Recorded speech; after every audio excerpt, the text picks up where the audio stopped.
ಅವಕಾಶ ಸಿಕ್ಕರೆ ಸಿಟಿ ರವಿ ಅವರನ್ನ ಮುಗಿಸಬೇಕು ಅನ್ನೋ ಉದ್ದೇಶ ಇತ್ತು ಅಂತ ಪ್ರಹ್ಲಾದ್ ಜೋಶಿ ಅವರು ಏನು ಆರೋಪ ಮಾಡಿದ್ದರು.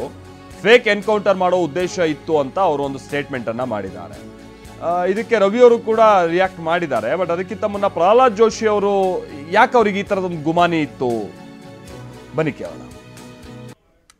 ನೀವು ಅರೆಸ್ಟ್ ಮಾಡಿದ ನಂತರ ಹೋಗಿ ಮ್ಯಾಜಿಸ್ಟ್ರೇಟ್ ಮುಂದೆ ಪ್ರೊಡ್ಯೂಸ್ ಮಾಡಬೇಕಾಗಿತ್ತು. ಅವತ್ತು ರಾತ್ರಿ ಇಡೀ ರಾತ್ರಿ ಎಲ್ಲ ಕರ್ಕೊಂಡು ತನಗೆ ಸಂಬಂಧ ಇರಲಾರ್ದಂತ ಈ ಕಮಿಷನರು ಎಂಥ ದುಷ್ಟ ಯೋಚನೆ ಅಂತಂದ್ರೆ ತನಗೆ ಸಂಬಂಧ ಇರಲಾರ್ದಂತ ಖಾನಾಪುರದಿಂದ ಬೆಳಗಾವಿಯ ಬೇರೆ ಬೇರೆ ತಾಲೂಕುಗಳು, ಖಾನಾಪುರನವ್ರು ಜುರಿಸ್ಟಿಕ್ಷನ್ಗೆ ಬರಲ್ಲ, ಕಮಿಷನರೇಟ್ ಅದ ಬೆಳಗಾಮ, ಬಾಗಲಕೋಟೆ ವ್ಯಾಪ್ತಿಯೊಳಗೆ ಬಂದಾರ, ಧಾರವಾಡ ವ್ಯಾಪ್ತಿಯೊಳಗೆ ಬಂದಾರ, ಗದಗ ವ್ಯಾಪ್ತಿಯೊಳಗೆ ಹೋಗ್ಯಾರ.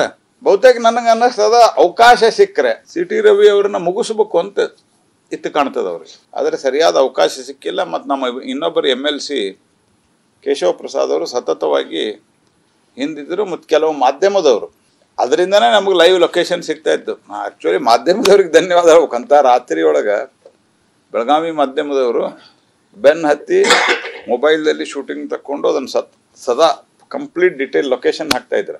ಇಲ್ಲಾಂದ್ರೆ ಬಹುಶಃ ಸಿಟಿ ರವಿನ ಫೇಕ್ ಎನ್ಕೌಂಟರ್ ಮಾಡುವಂಥ ವಿಚಾರ ಇತ್ತು ಕಾಣ್ತದೆ ಅವ್ರಿಗೆ. ಅವರ ನಡೆ ನಿಗೂಢ ಮತ್ತು ಅನುಮಾನಾಸ್ಪದವಾಗಿತ್ತು. ನನ್ನನ್ನು ಮಧ್ಯರಾತ್ರಿನಲ್ಲಿ ಕ್ರಷರಿಗೆ ಕರ್ಕೊಂಡೋಗಿ ಕ್ರಷರ್ನಲ್ಲಿ ನನಗೆ ಸೇಫ್ಟಿ ಕೊಡೋಕ್ಕೆ ಮಾಡಿದ್ರಾ? ಕಬ್ಬಿನ ಗದ್ದೆ ಒಳಗೆ ನನ್ನ ರಕ್ಷಣೆ ಮಾಡೋಕ್ಕೆ ಮಾಡಿದ್ರಾ? ಕಾಡಿನ ಮಧ್ಯದಲ್ಲಿ ನನ್ನ ರಕ್ಷಣೆ ಮಾಡಬೇಕು ಅಂತ ಮಾಡಿದ್ರಾ?